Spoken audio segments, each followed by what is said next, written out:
What's cracking, y'all? You are now watching Boo TV. Appreciate you for stopping in. Like, comment, subscribe, hit the bell, stay notified, and let's get into the topic for today. What's cracking, y'all? Back with another reaction video from the YouTube channel Nonstop. 10 scariest players in NBA history. I am curious about this one. Who are they going to select? Now, before we get into the video, and you guys let me know in the comment section who you think are the 10 scariest players in NBA. Now, I'm assuming based from like the thumbnail or how it was advertised to me, this isn't based on like, you know, Michael Jordan because he destroyed you on the basketball court, excuse me. I think this is based on mean people, strong people, intimidating people. And just off the top of my head, I didn't think this through. I'm not going to say Shaq because Shaq is a gentle giant. So I don't think he'd make the list. But I think Bill Laimbeer, Anthony Mason, Ron Artest, Ben Wallace, what's my boy name? Charles Oakley, that's 5. Who's another enforcer? That's about that business. Dennis Rodman. He was crazy as hell. Crazy as hell. Dennis Rodman, definitely. That's 6. Of course, Rasheed Wallace. Sheed. I kind of want to say Alonzo Mourning. He was intimidating, and he wouldn't hesitate to get in your face and get in a scramble, but probably Charles Barkley, just because Charles Barkley didn't give a damn. Chuck would have went to war with anybody.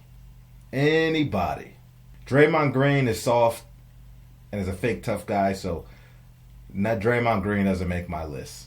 I don't know, I can't think. Let's get into the video. I gave enough. These players put fear in their opponents' hearts, not because of their skill or the number of points they were scoring, but because of their sheer physical strength and willingness to throw hands at any given moment. This is a list of players that nobody wanted to mess with, the scariest NBA players of all time. There were plenty of NBA players who could fight, but only one was a real MMA fighter, James Johnson, a 6'7", 240-pound power forward who currently plays for the Pacers, was a lead vote getter in a survey of who in the league would you least like to fight. Since he was 5 years old, Johnson trained karate and is a black belt. He's also competed in kickboxing with a 20-0 amateur record and a 7-0 MMA record. He even said that he could beat John Jones if he had enough time to train wrestling. I could beat him for real. But like I said, with a year of training defense, I just need ground defense. The whole league would say the same thing. One player said of Johnson, "That's not smoke they want. I've seen it in person." And it's easy to be a bully when you're one of the biggest and strongest guys in the court. But how about being one of the most terrifying players in the NBA while weighing less than 200 pounds? Vernon Maxwell was listed at 6'4" and 180 pounds, but his nickname Mad Max says everything you need to know. During his career, Maxwell was fighting everybody: guards, centers, opponents, teammates, and even spectators. And while he was in Houston, Max got into a heated argument with teammate Hakeem Olajuwon and nearly stabbed him to death. But Mad Max didn't stop there, because in 2000, when he played for Seattle, Mad Max wanted to beat up another teammate, Gary Payton. Vernon wanted to fight Payton so bad that he ended up hurting 2 of his teammates who tried to be peacemakers. And this next guy also dabbled in MMA, but he also happens to be the most physically dominant player of all time. During his prime, Shaq weighed between 330 and 370 pounds, and yet he could move like a ballet dancer. His combination of size, strength, and agility was unmatched, and nobody could stop the Shaq attack. Not only was Shaq dominant, he was also vicious towards his opponents. I mean, this guy was a force. He was mean. He was nasty. The morning after you played with Shaq, it always felt like you were in a fight. You were sore from head to toe. Nazar Muhammad. IT のクレスコ。輝くための IT 転職。そんな簡単に輝けないよ。 You're looking at him like the fear that you might get is he's doing that full speed thing. Am I really going to try and take a charge on this? Right. Like Father Time guarded Shaq. Only player ever to not shoot anything outside of the paint and dominate. And when it comes to Shaq's dear frenemy on Inside the NBA, it's safe to say he had a little temper as well. See, like I said, to me, when they were talking about Shaq, they did mention a lot about playing him physically in the game, which I didn't like. They said that wasn't really what this was about. Like, as far as Shaq brawling, like I say, he was more of a gentle giant, man. You really had to get under his skin before he really started swinging. But Shaq wasn't really trying to fight like that. You know what I mean? Not like some of the other players on the list. He was, yeah. On the basketball court, okay, I get it. That's different. He's physically, he's mean, he's vicious. He's going to bulldoze you. He's going to do what he got to do. But when I talk about throwing hands, he had a chance. When he got in that scuffle with Brad Miller, when it was really Charles Oakley, but he didn't want the smoke from Oak. That's why he went after Brad Miller. I did a video on that. Well, Charles Barkley was an undersized big man, standing at only 6'6", but he was athletic, extremely physical, and wasn't backing down from anybody. Barkley's lists of fights and on-court incidents is extremely long, starting with this forearm knockdown, or that time when he single-handedly fought the bad boy Pistons. Barkley's career was even in jeopardy at one point, because he was not only fighting on the court, but also getting into brawls with civilians, like that time in 1997, when he got arrested after throwing a man through a glass window at a bar, or in 1991, when Sir Charles infamously spat on a young girl sitting in the crowd while aiming to spit on someone else. When you combine that with all the fighting, cursing, and trash talk, Chuck was one of the baddest to ever lace him up. But how about being one of the craziest? Ron Artest served an 86-game suspension for the most gruesome incident in NBA history. But that was just one of his many incidents on the court. From the moment he arrived in the league in 1999 until he won a championship with Kobe in 2010, Artest was one of the most physical and aggressive defenders that nobody wanted to play against. In 2001, when Jordan was prepping for his second unretirement, Artest broke his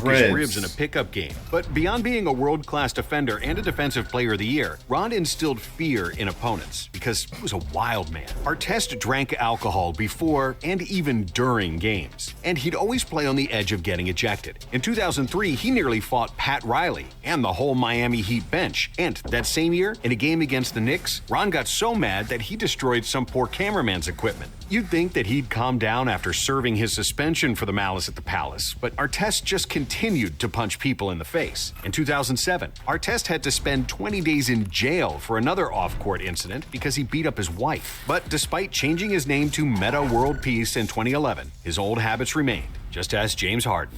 A decade before Artest started punching people on NBA courts. I would ask James Harden, but he got elbows so hard in the head, Harden don't even remember.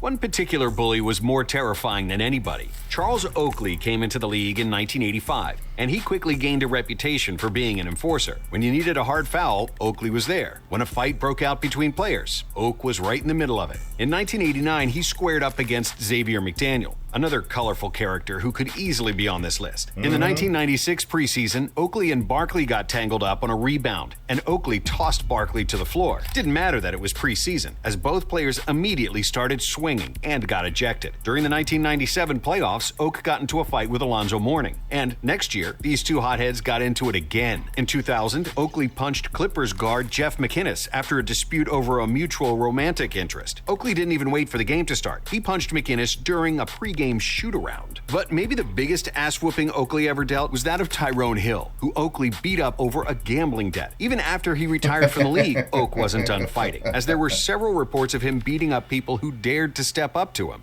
However, Oakley wasn't all brute and no heart, and he's the main reason one other scary guy even made it to the NBA. When he was a high school kid, Ben Wallace attended Charles Oakley's basketball camp, and Oakley being Oakley, punched him in the face. Got the ball, drive to the basket, bam.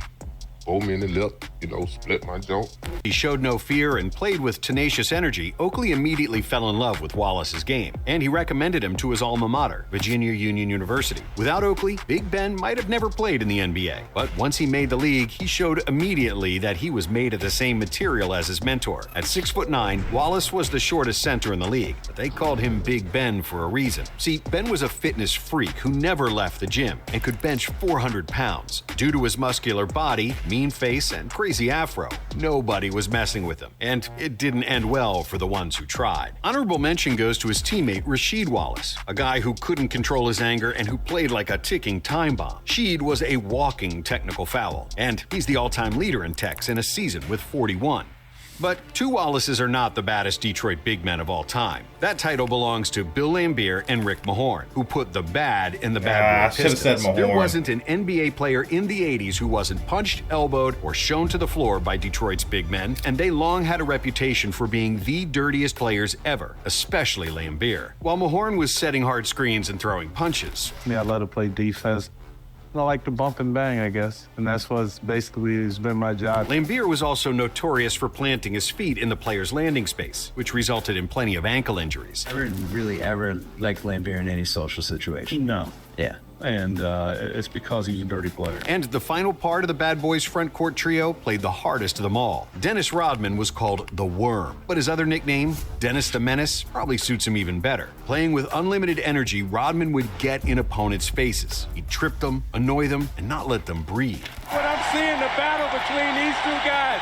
They're fighting, giving it everything they got. Dennis wasn't the scariest player ever, but he was certainly one of the most irritating and physically difficult to play against. Nobody had an easy night against Rodman. He could be unhinged. And this next player was far from the biggest or the strongest, yet nobody wanted to mess with him. Stackhouse? Not even Shaq. Standing at 6'6" and 220 pounds, he may not look like a bruiser, but Jerry Stackhouse was a bad man and somebody you didn't want to get angry. Stackhouse's fists have a long list of NBA faces on their resume. In 1996, he landed a couple of big haymakers on Jeff Hornacek during a game. In 97, Stack punched Allen Iverson in the face in practice. It was one of his... Jeff Hornacek? I always thought Jeff was a fairly nice guy. Who's punching Jeff Hornacek? Stack, you crazy. Best friends of the Sixers. However, if you think that Stack only went after little guys, think twice. In 99, Stackhouse beat the hell out of 6'10" Christian Laettner over a gambling debt. But the coup de grace of his fighting career happened in 2005, when he brutally beat down Jazz rookie Kirk Snyder. After the game in which Snyder provoked Stackhouse, Jerry asked his equipment manager for a tracksuit so he wouldn't mess up his suit. He then walked to the Jazz bus and put a smackdown on Snyder. We were in the game. He gave me a cheap shot. I just kind of lost it. I wasn't worried about the game anymore, so I just waited for him in the tunnel. After which, arena security testified that Snyder received a severe beating. Treating it like any other day at the office, Stackhouse That's premeditated. Turned to the locker room, calmly handed over the tracksuit to the equipment manager, and put on his suit and tie like nothing happened. In the 2006 finals, after he fouled Shaq super hard, nobody from the Heat said a thing to Jerry, and even Shaq just walked away. And the last, but not least scary person on this list will always be remembered for his violence, and not for his 4 All-Star appearances. It's Latrell Sprewell, whose career lowlight is the 1997 choking of PJ Carlesimo, his coach on the Golden State Warriors. Carlesimo yelled at Sprewell to try a little harder in practice, and wanted him to put a little mustard on his passes. Spree was in a bad mood that day, and something triggered him to attack his coach. Latrell threatened to kill his coach, and started dragging him backward by the throat like a rag doll, proceeding to choke out Carlesimo for a good 10 seconds before he got pulled away by his teammates. After he spent 10 minutes in the locker room, Spree still wasn't satisfied and came back to attack his coach again. Because of apparent marks on Carlesimo's neck, the NBA issued an investigation and suspended Sprewell for 68 games without pay. But this wasn't the only beating of Spree's career. In 1995, he beat up teammate Jerome Kersey and then returned to practice with a 2x4, threatening to kill Kersey. Then, to top it off, in 2002, he came to the Knicks practice camp with a broken hand, which he broke after an assault on his yacht. And before we finish this off, here's a couple of honorable mentions of the scariest guys. I didn't know that There's Jerome Karl Kersey. Malone, the all-time leader in technical fouls, and the unofficial all-time leader in elbows thrown. Then there's Kenyon Martin, who made a career out of being tougher and meaner than his opponents. Kevin Garnett made most rookies' lives a living hell. Ivan Johnson was called Ivan the Terrible and made people uncomfortable just by his presence. And the two hosts of the All Smoke podcast were no strangers to a fistfight. Javaris Crittenden, Anthony Mason, David West, Quincy Acey, and Udonis Haslem all deserve a mention as well. If you think we forgot somebody, please let us know in the comments. And check out some of our other videos on the screen now. Definitely they got some good choices there. Some ones I definitely didn't think about that totally. I didn't even think about Latrell Sprewell. I never heard of that. I don't remember the Kersey thing. That was new to me. I knew about PJ. But yeah. Yeah, and I'm stupid for not thinking of Mahorn. Yes, Sprewell and Stackhouse. Golly, yeah. I got maybe half of them, half of the players on the list, something like that. I'm okay with that. Let me know who you think belongs on that list. I'm curious. Appreciate y'all for stepping in. I catch you on the next one. We out, baby.